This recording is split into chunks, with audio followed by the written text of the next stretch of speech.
Hello again, everybody. This is James Bartley, and you're watching and listening to the Cosmic Switchboard show. Today, our very special guest is Ella Lebain. Uh, Ella unravels some quintessential end times prophecy that dovetails into today's UFO disclosure era of the alien presence and how it's connected to these ancient galactic battles over Earth, while the passing of the Nemesis Nibiru system now intersects within our solar system, which will be presented through photos and videos from various NASA SOHO space telescopes, as well as the ISS.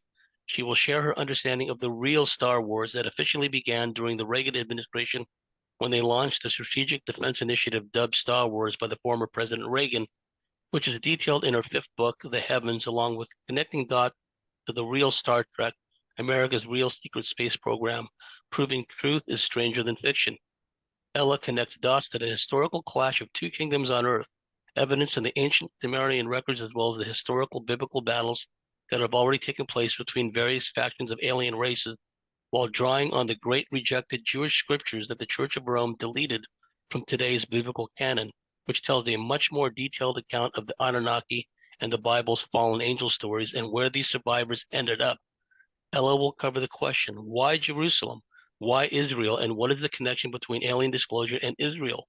Her first book on discerning the ETs and aliens begins with these questions and lays the foundation for paying attention to these suppressed Jewish prophecies that confirm the ancient Sumerian messages etched in stone. Her multimedia presentations reveal gigantic spaceships around the sun that we're seeing on a regular basis, while Ella connects the dots to why our sun is so perturbed, causing our present climate change crisis, and how we're living through the biblical end times prophecies unfold before our eyes. And I'm really looking forward to this.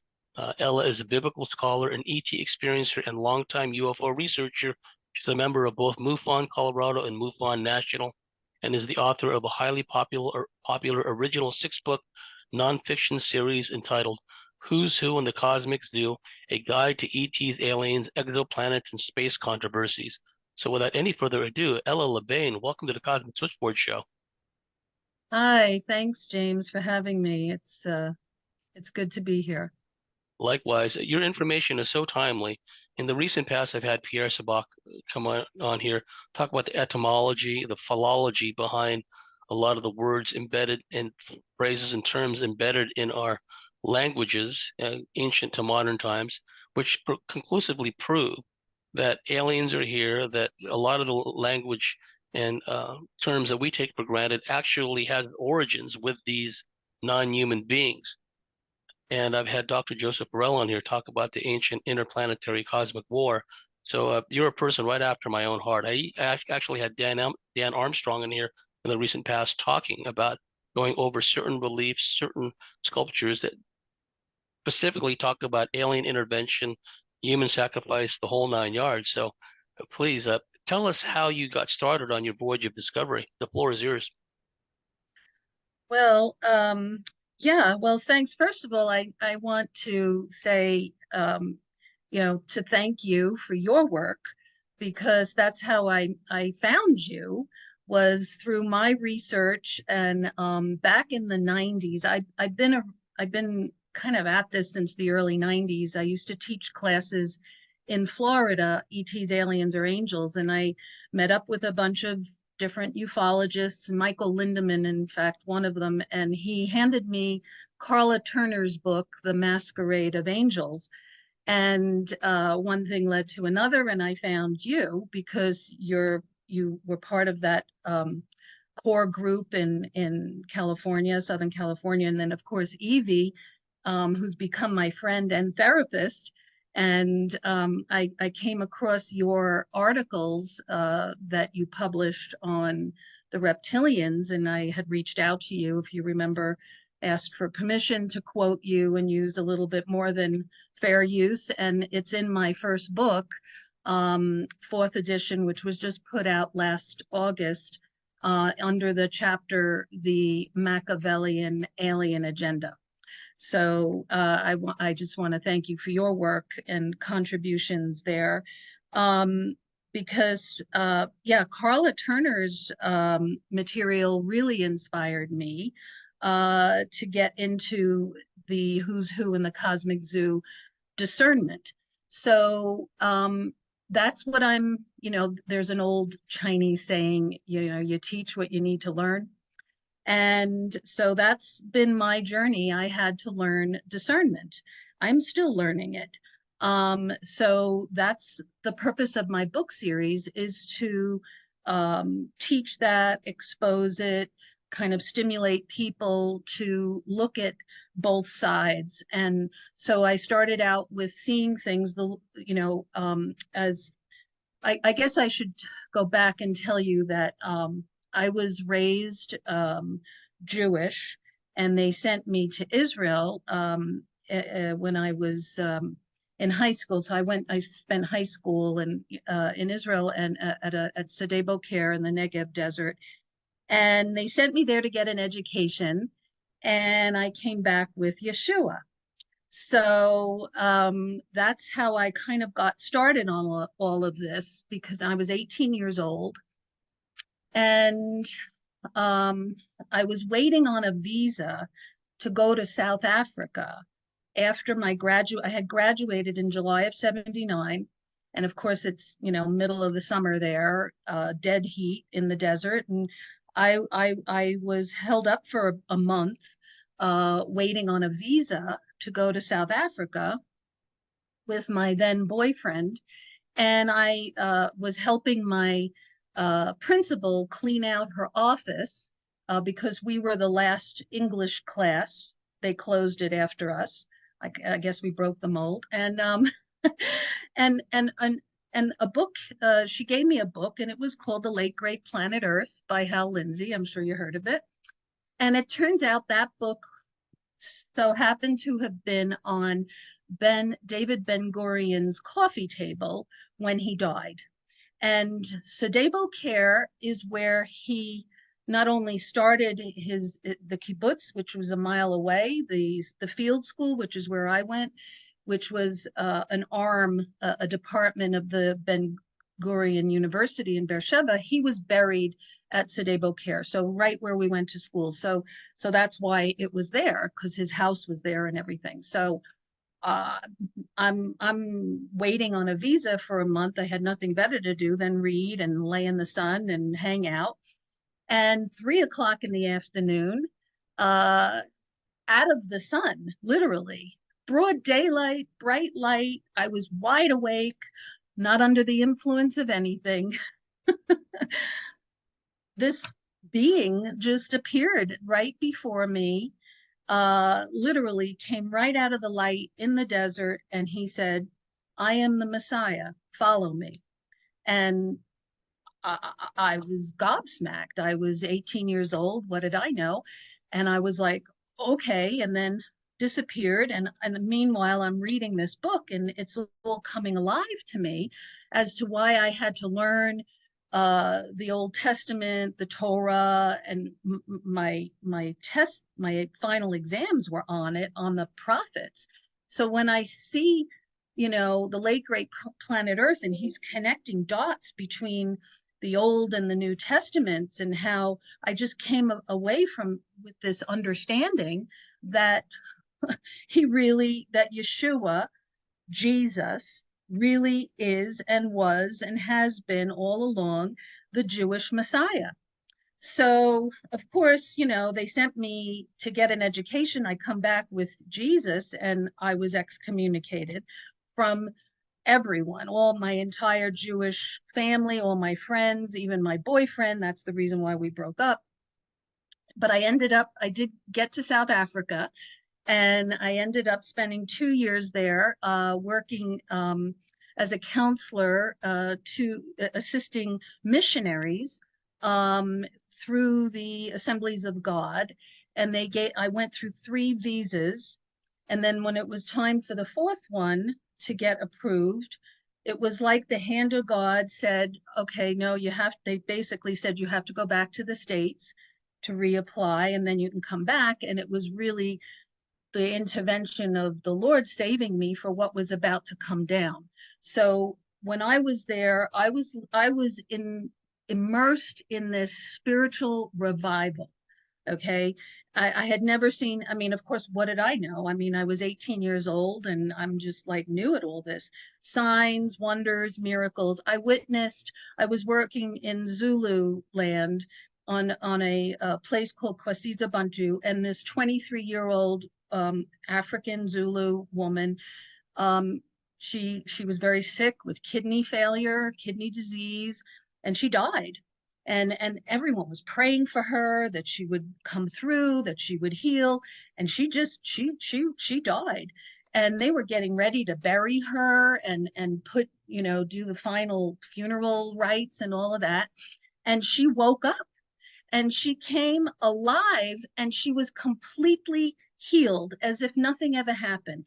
And she told everyone she saw Jesus. Okay. And he basically told her she was going up this mountain and he was on the top of the mountain and she was going towards him and he said, the reason that you can't come all the way right now is because of the chains on your ankles. And they were like like necklace chains, like little thin chains. And he said, but I am forgiving you of everything, and I want you to go back and forgive your family, because apparently she had a lot of resentments towards her family and all kinds of family dramas and stuff. And he said, I want you to go forgive your family and tell them about my forgiveness, and I'm going to give you your life back. And that's exactly what happened. And she came back and she was completely healed. So I, as an 18-year-old, was so impressed and so like wowed with all of this. And I thought, wow, so all of this must be real. I mean, this is supernatural, not, paranormal. And there's a difference between paranormal and supernatural, and we can get into that. So, of course, that's what got me following, to really kind of commit. And, and then after I got back to New York, when they sent me after 2 years, I expected to see the same kind of spiritual revival that I was involved in. I didn't even realize it was a spiritual revival until the contrast of New York, which was literally a spiritual graveyard. And I went searching from church to church to church. Are you there, Lord? Where are you? Where's the presence? Where's the spirit? And I was very disenchanted, and I got very, like kind of suppressed and depressed. And so I ended up working for Jews for Jesus for a couple of years, kind of helping them. And they're not a church, they're an organization that focuses on Jewish evangelism. But they teach Christians, Gentile Christians, how to evangelize. So I basically learned, how to talk to people, what not to say, that kind of thing. But meanwhile, I was being bombarded with all these experiences with these gray aliens and blue lights coming through my walls in my fourth floor walk-up apartment in New York City. So that got me really curious about what is going on and why was God letting this happen to me? Okay, so that is pretty much what started my search for the truth about what was. That's when I woke up to the fact that there was a spiritual battle, and just because you can get saved and accept Christ and do work for him and works and all that kind of stuff doesn't mean that you're like delivered. Okay, so then that became my next kind of level to get to, which didn't happen until 2010. So that was like 35 years later, 35, 40 years later, when I kind of realized that, oh, deliverance is just a whole nother level of walking with the Lord. And I had a near-death experience in February 7th of 2010. I saw Yeshua again.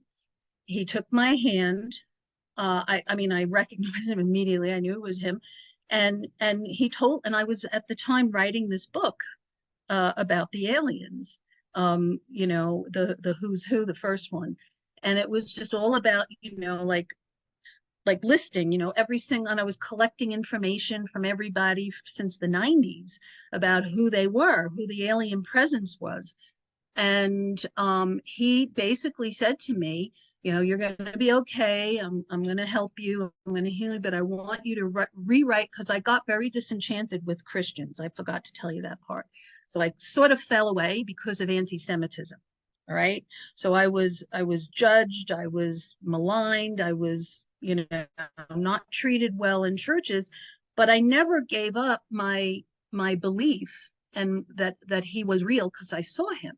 So you can't like go back on that. It doesn't matter what's written. It's like it's experiential, So and then when I saw him again, and he said, I want you to rewrite your book with me in it.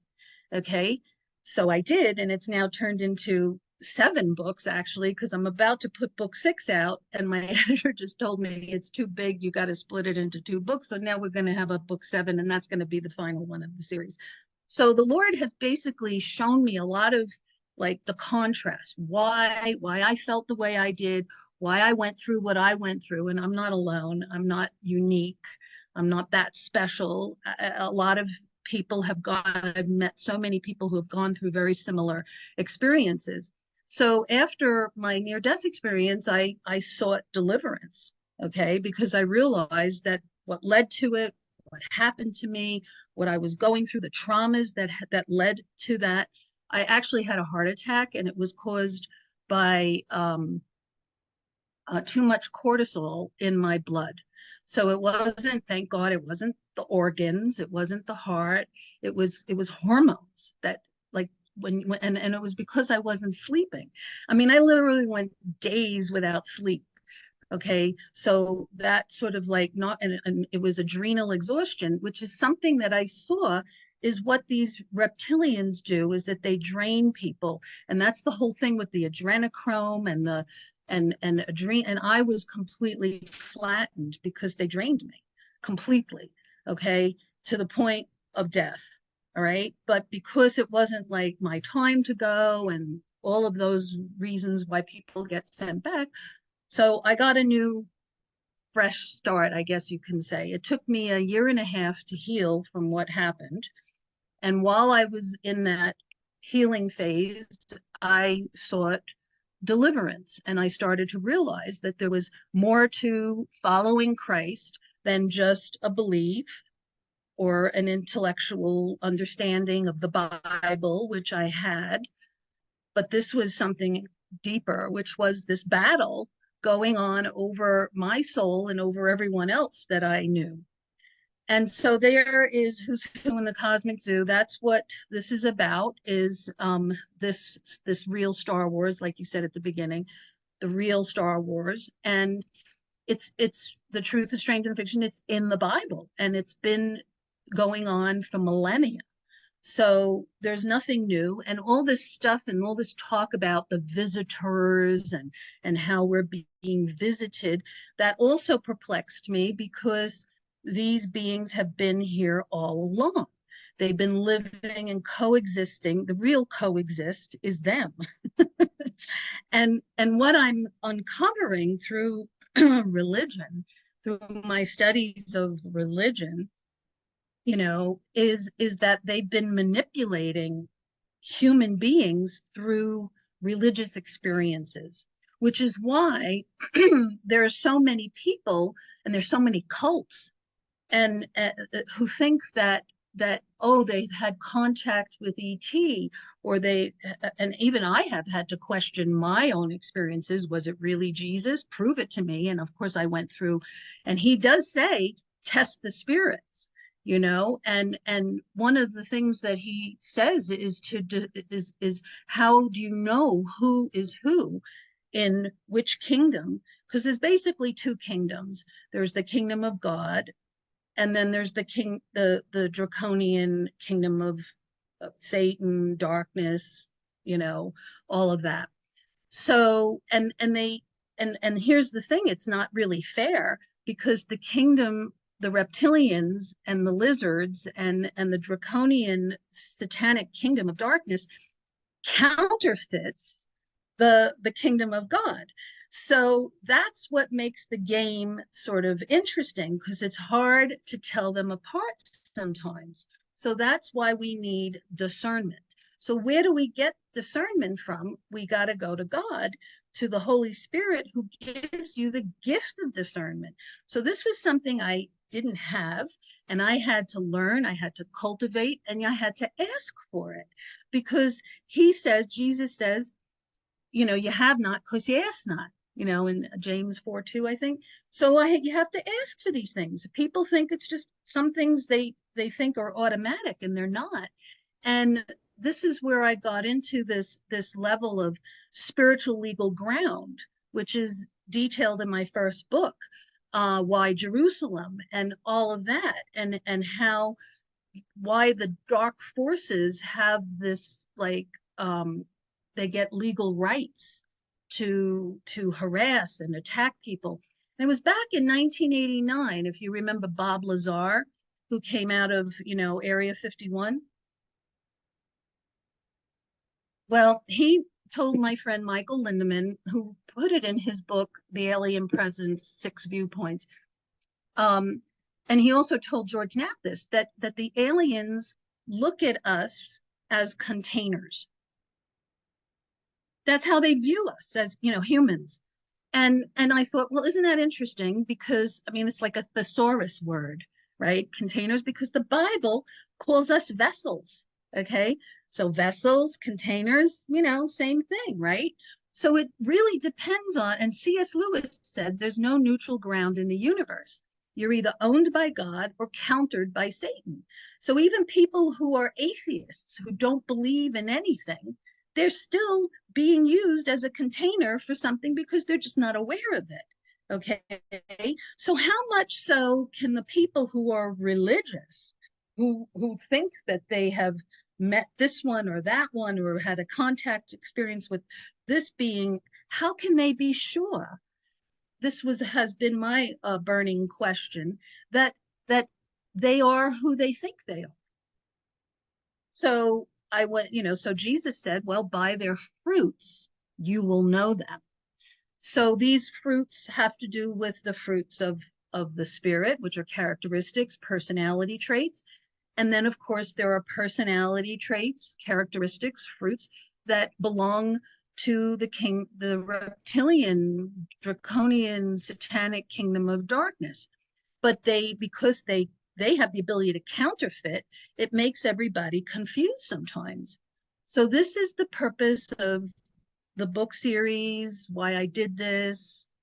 You know, it's been my journey to discern and analyze and learn and see, wait a second, because here you have this big craze. We're in what we call disclosure, but it's not like full disclosure yet. And there's a lot of reasons why our government, the American government, and even other governments in the world, will not come clean with full disclosure, because they're, for very good reasons, national security, you know, and that they don't want rogue nations or enemy hostile nations to know what they know and get the technology that they have and use it against them. So these are all, you know, reasonable reasons.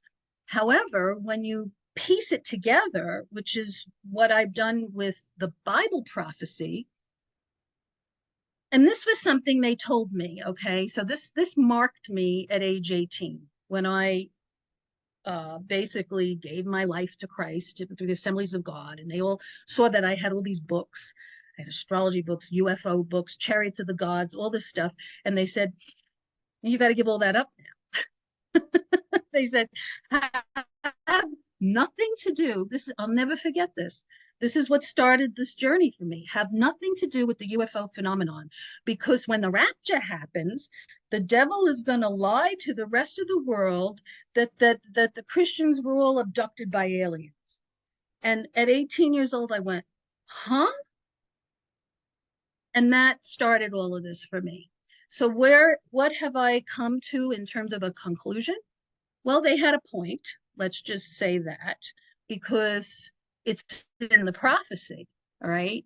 And, nobody knows, I don't claim to know, and no one is supposed to know when the Lord is to return, when the rapture is going to happen. Nobody knows. And anyone who says they think they know, or they use astrology or numerology or Jewish holidays, which is the nut making that goes on in like Hebrew roots movements and all these cults that think they can predict with blood moons and all this kind of nonsense. The reason that the Lord doesn't, and he says nobody knows, not even the Son, not the angels in heaven, not even the Son, only the Father, because this is the one thing that has to do with this war, this battle, that God is going to have, the element of surprise. And if one of us knew about it, don't you think that the God of this world, who is Satan, is going to know about it, and he'll do something to like usurp it, like he's done in the past, right? I mean, there's a whole history in the Old Testament about how many times he tried to, destroy the bloodline that Jesus was supposed to be born in. And, he does all kinds of stuff like that. So we're not supposed to know. But the point is that when it does happen, it will inevitably cause catastrophic disclosure, which is the very thing that our government is concerned, worried, and scared about. They don't want that to happen. And that's why, like, for instance, back in 2020, it actually started in 2015. So Chaim Eshed, who is the Israeli retired space chief, long career as the security chief and the Space Force of Israel. And he wanted to come out and tell people that they were dealing and working with the Galactic Federation. And they were told, no, you can't do that. Then again, 5 years later, in November of 2020, he gave this interview to the Israeli newspaper, kind of equivalent to the New York Times here, which is called the Yedidot Achronot, and he basically spilled the beans to them. He also wrote a book, which they actually published for him, which detailed all of his whistleblowing disclosures. Okay. And one of the things that he said that was really like caught everyone's attention, but not everyone, because remember 2020, everyone was under the pandemic. So when this came out and it surfaced on the news, people went, all right, whatever. What next, right? And they didn't take it seriously. But he basically said that they were in working agreements with the Galactic Federation, Israel, and the United States, and that President Trump knew about it.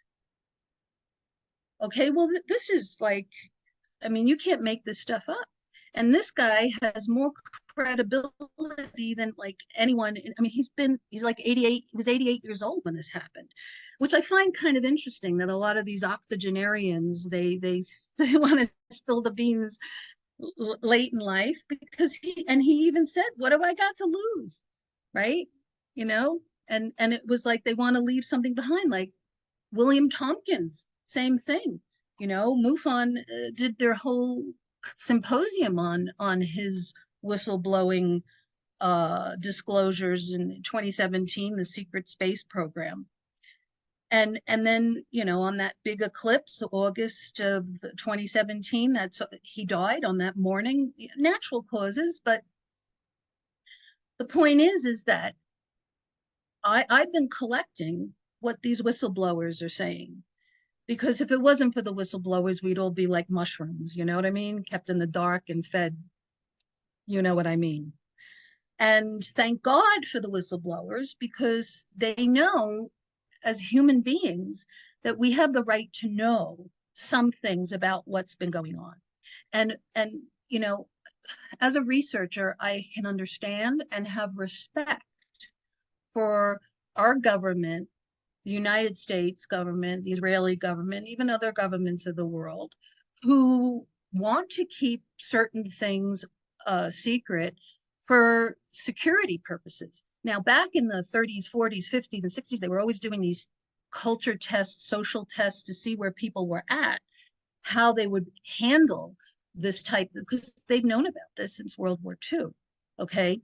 And then, of course, everybody knows about Roswell, and that sort of overshadows all the other crashes that happened, which, by the way, Chaim Eshed details in his book.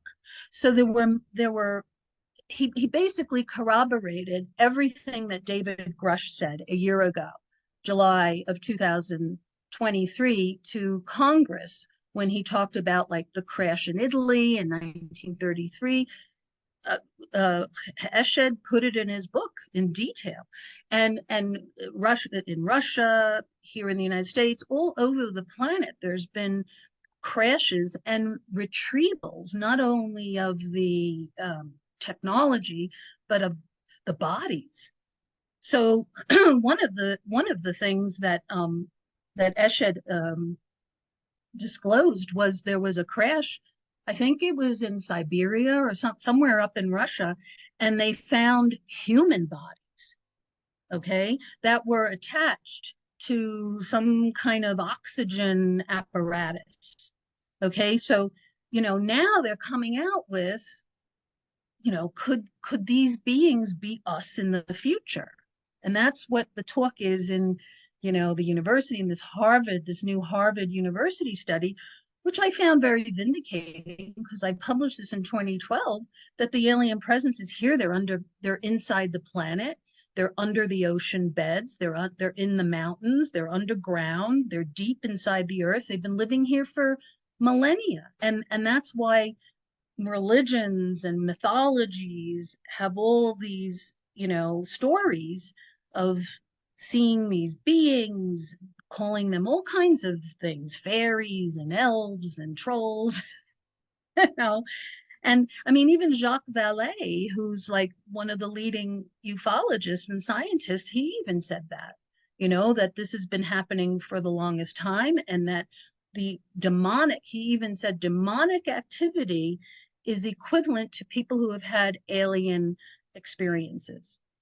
So when you piece all this together, there's this battle, okay, going on. And, and they're not all on the same side. They're not all on the same page. And, one thing that I find, in I call it the Christian fringe, because they write a lot of books about the fallen angels, and they know that, okay, the aliens, and they just say this blanket statement, all aliens are demons. And that bothers me. I got to be honest with you, because that's not true. Okay. Yes, all demons are aliens, but not all aliens are demons.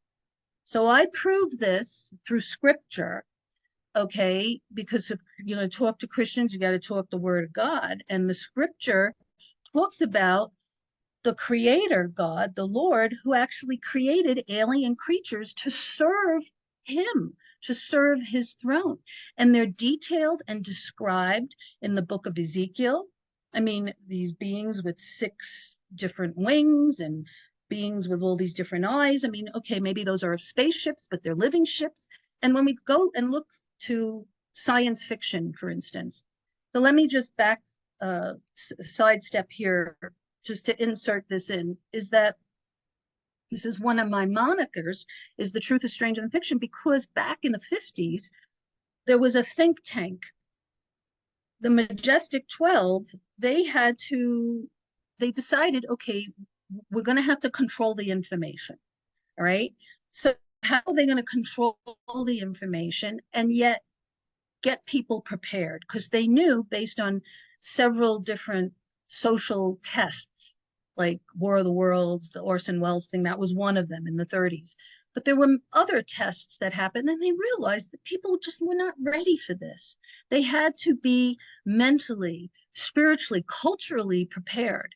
So they thought, okay, well, we'll just have to give these concepts and these pieces of truth to science fiction writers, screenwriters, directors, producers, so that this can be a vehicle to prepare the public for what we already know that they're preparing for when they started the secret space program, which was like the real Star Trek.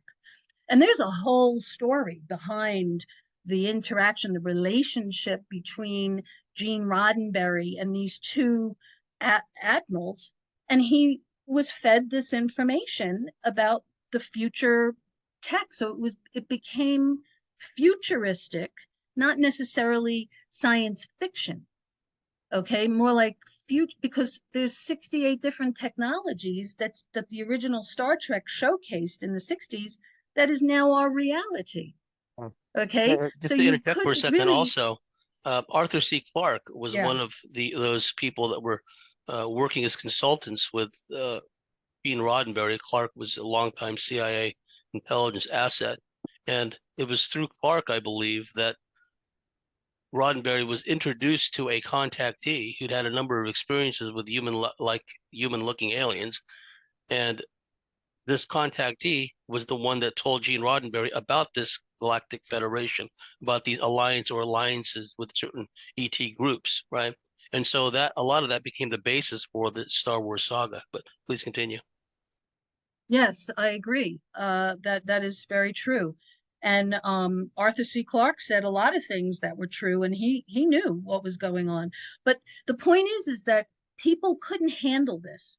And also, let's not forget that famous meeting with Eisenhower and Nixon when they were offered technology that none of your people would ever have to be sick again. Every injury could be healed instantly, kind of like that device that they use in Star Trek that goes over your body and it brings you back to life. And they offered it to them, and they said no, because they wanted them to put down their nuclear weapons, and that's what got their attention when the United States bombed Japan, because they woke up the inner beings inside the earth, and they went, whoa, okay, now they got that, they have that technology, we got to do something about it, because it's not, and people think it's not just they're the only ones on the planet, they're the top of the food chain. And that's not the truth. Unfortunately, we are not the top of the food chain. So these are, hard truths to swallow for a lot of people, especially if they've been, indoctrinated and raised in certain, cultures and religions and stuff like that. I take comfort in the fact that the Judeo-Christian faith has this information embedded in it. And that's how we know that this is old, this is ancient, this has been going on for a long time, and how we can also trust the promises and the prophecies of God concerning this alien presence, because the Lord has a lot to say about it. Okay. And unfortunately, due to anti-Semitism, and this is a big piece, okay, which is now up. I mean, it's grown on this planet in recent years back to levels of where it was during World War II. But where did it all begin? It started with the Church of Rome. It started with Rome. And this all dovetails into the end time prophecy of the revived Roman Empire. So the Roman Empire was, people say that it fell due to Christianity, but it didn't exactly fall. It just kind of morphed, okay? Because the nations, and I found this to be really fascinating, that all these nations that they ruled over, like in the northern Horn of Africa and in the Middle East and in Turkey, all in Asia and all this, have now become Muslim nations. Okay, so I'm like, okay, where did this all begin? I mean, we know that Islam began around 750 AD, but it was facilitated. Now, this is something, I mean, I published this. This is in my second book. I prove this through history, through scriptures, through the Quran and the Bible and all of this, because the Quran is almost like the Bible. It's almost like a plagiarized Bible, except with a twist and a spin on it. So who did that? And it made me question, okay, like Muhammad, first of all, there's no record that he was a writer. In fact, he was illiterate. He was from a warrior caste, which is, so I found research through history. This is just pure history. You can't make this stuff up, that the Church of Rome sent their monks, that Pope in the 700s wanted to take Jerusalem. Okay, so you say, why Jerusalem? They wanted Jerusalem for themselves. All right, and Jerusalem is one city on the face of planet Earth that has been fought over more and transferred power from one empire to another more than any other location on this planet. So I asked, why Jerusalem? What's so special about it? Well, go back, I went and found this information back in the ancient Sumerian text through Zechariah Sitchin, who his very last lecture right before he died was all about Jerusalem. And one of the things that he exposed and uncovered about Jerusalem was that it was an ancient space portal. I mean, this is what's in Sitchin's material.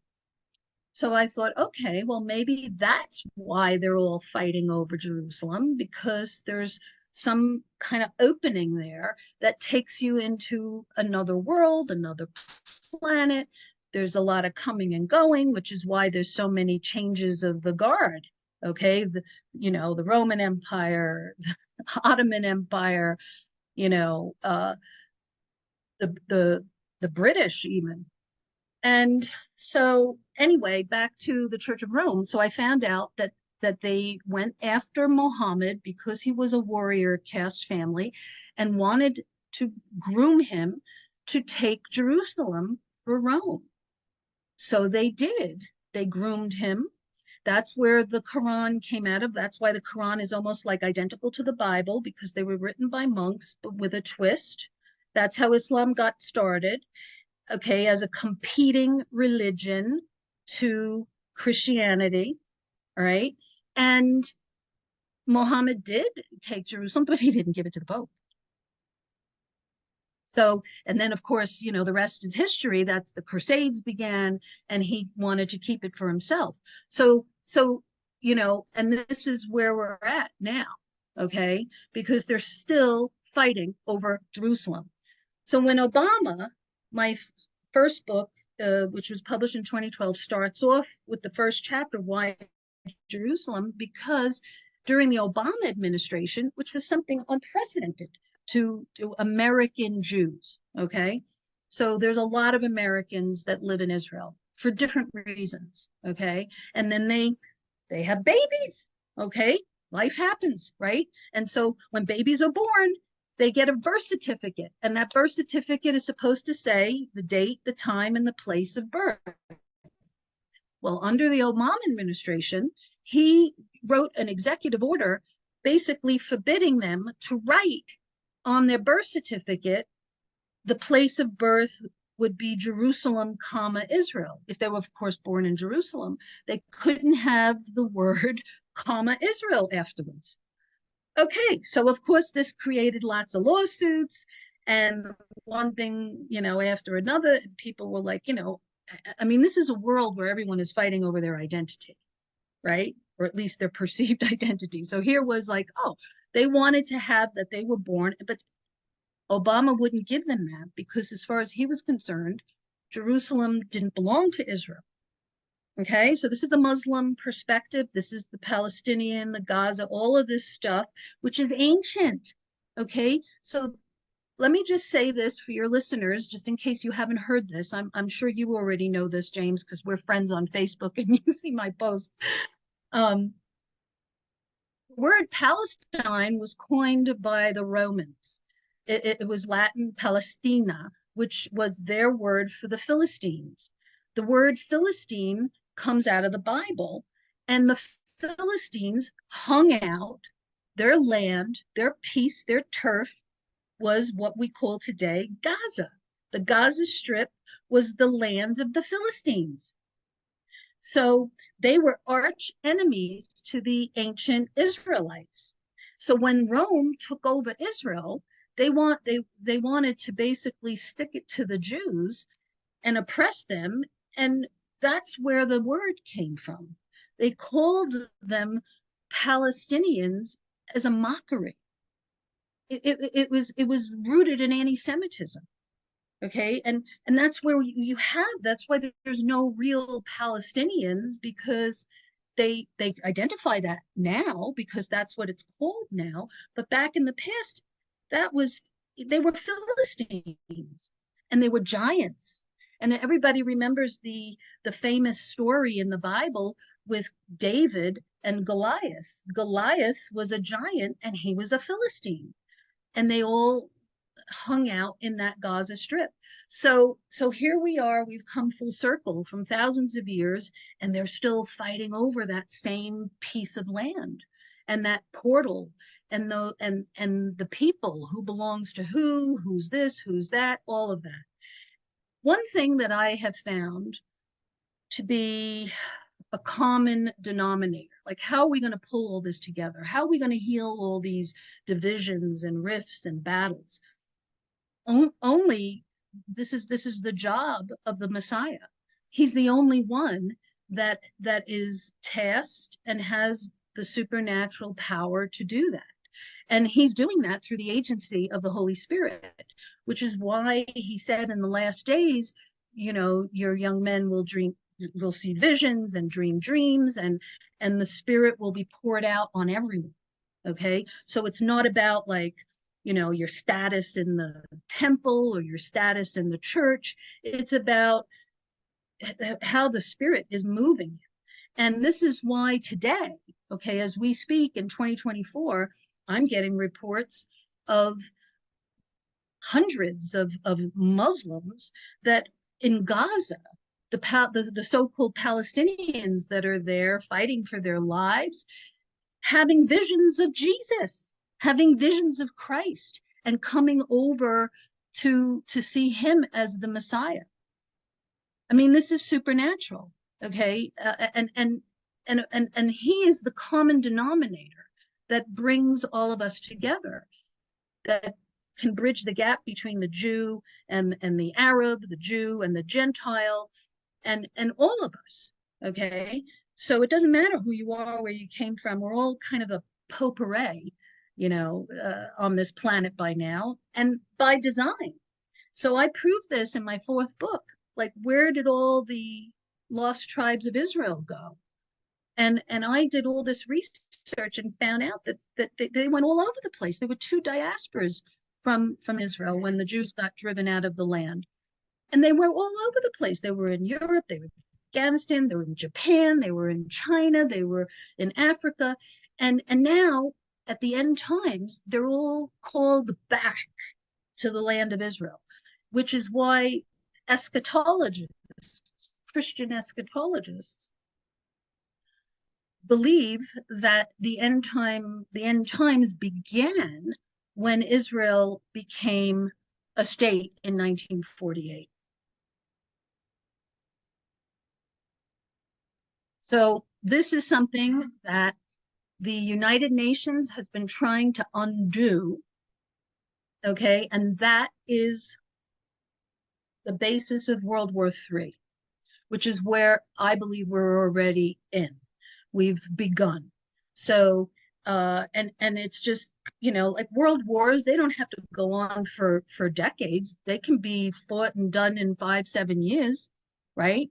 So this began, when they attacked Israel on October 7th. And we all know this is not conspiracy. This is fact. It's out there that Hamas is funded by Iran.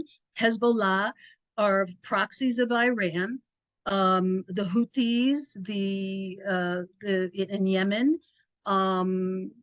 Daesh, ISIS even. I mean, ISIS kind of like dissipated into these other groups.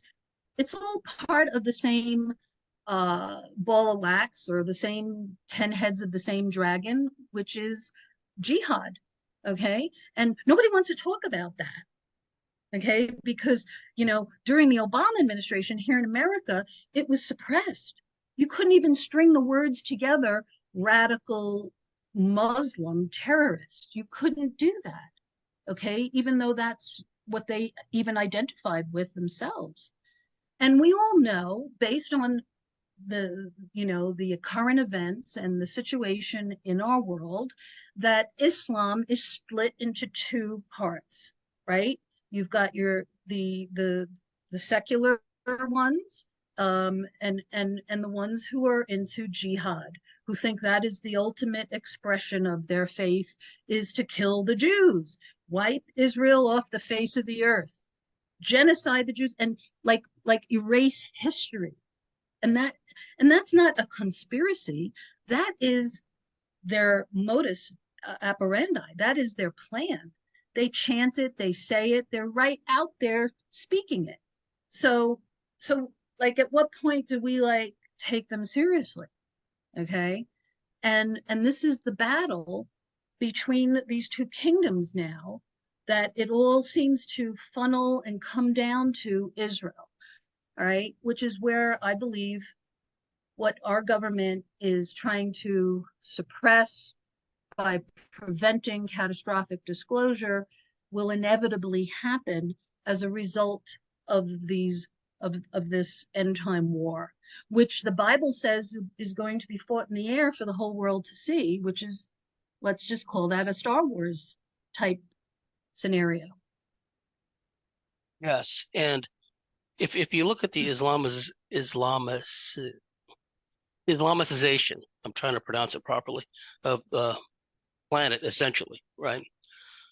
We're talking about a religion that was essentially created 750, 800 AD by a guy, if he even existed, Muhammad, but by a guy who, by his own admission in his writings and the Quran, is a pedophile. He married a 9-year-old girl named Aisha.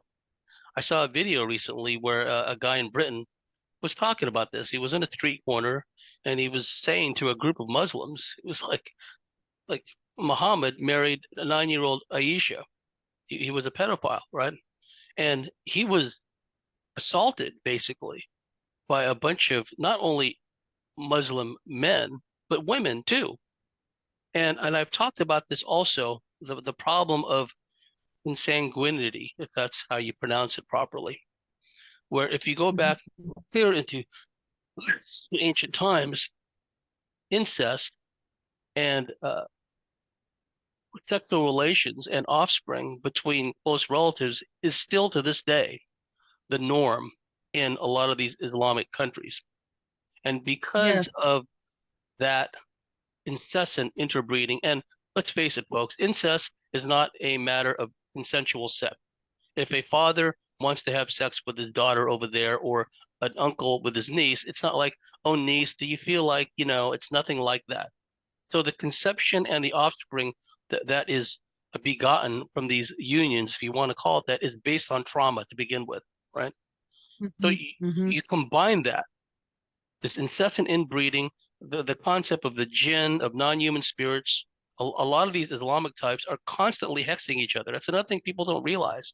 They're constantly sending curses at their cousins, at their friends, at their neighbors, at their business rivals.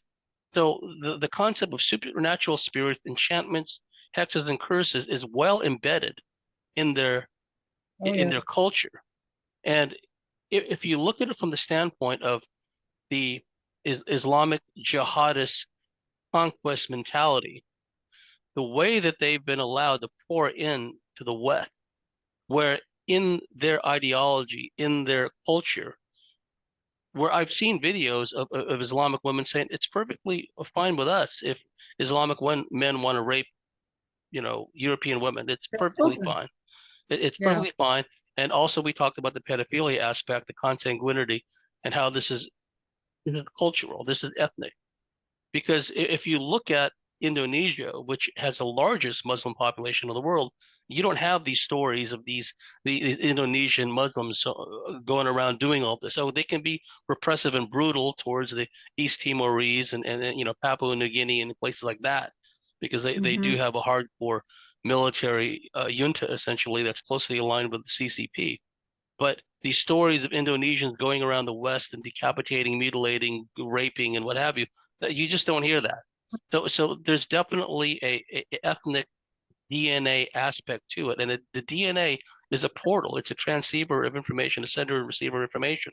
So when you have this incessant consanguinity, brothers throughout the Muslim world, Pakistan, a classic example, so much incest, so much consanguinity going in there. Look what's going on in Dagestan, i.e. London, just so many grooming gangs, right? So you're talking about essentially an alien mentality where Yes. they have a predatory mentality and they see the West as this is ripe for the plucking.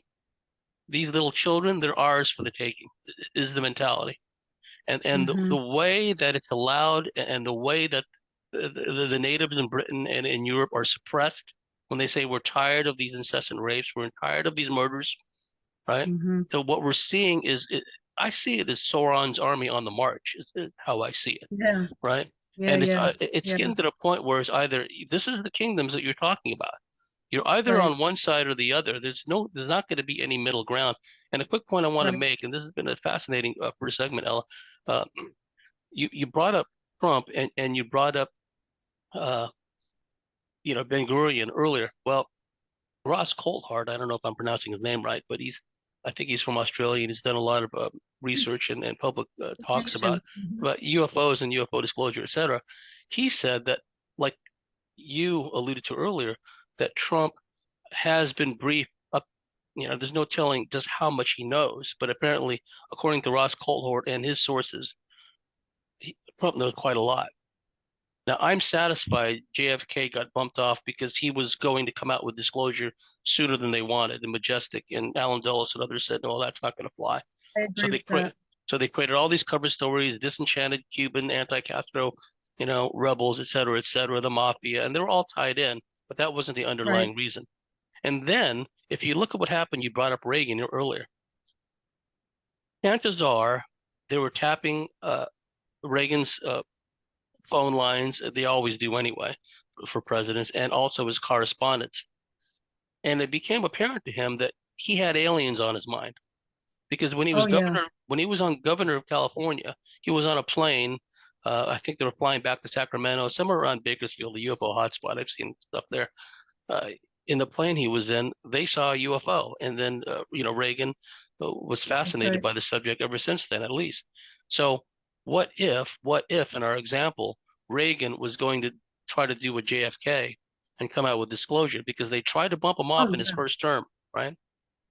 Oh Didn't work. yeah. It didn't That's, work, and it's a then pattern. it is a pattern, and then they did to him what they've done to other puppet leaders is they drugged him out in his second term, right? So he was old. He was, kind of doddering old man and failing health. George Bush Sr. actually was running the show all that time. Point being is that in his second term, no less than 5 times publicly, he mentioned the possibility of alien invasions. He brought it up with Mikhail Gorbachev. Okay, so Hmm. the SDI comes into play also, and we're going to do a deep dive in this in the second segment. Among in any other direction you want to go, Ella, is Sure. you get the wheels going in my mind, uh, because under Reagan and Edward Teller, especially out of Lawrence Livermore Lab, they really kickstarted the SDI program. Not many people Hmm. realize it, but in what amounts to SDI research in Great Britain, Marconi Corporation, which is involved in a lot of deep black, spooky, weird science stuff. They've had dozens of their scientists, technicians, and engineers die, disappear, or suicided. Dozens, right?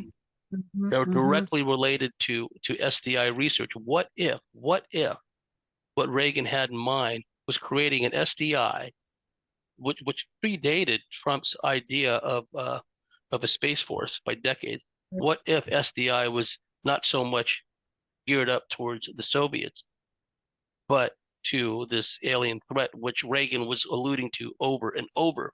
And then, Right. yeah, and then by the time midway through his second administration, he was not only a lame duck, but similar to what Dr. Morell did to Hitler, just drugging him out all the time. I mean, he was falling Yeah. asleep in the meetings and what have you. And we saw less and less of him in the public. It's similar to with Brezhnev and, just doing a disappearing act, right? So anyhow, Right. we've reached the end of a fascinating first segment with Ella Lebain. Ella, could you let our viewers and listeners know how they can contact you and how to find your work? Um, yes, thank you. I'm at who's who in the cosmiczoo.com, and all my books are on Amazon, pretty much worldwide channels in Australia as well, Amazon Australia. So I paperback, Kindle, and if you need the PDF for audio purposes, you can get it through my website. And I'm on Facebook. Yeah, and you can find both of us there actually. Yes, And yes. to our dear viewers and listeners out there, if you like what we do, if you believe in what we do, please go to thecosmicswitchboard.com, sign up and become a member, and we'll see you at the top of the next segment.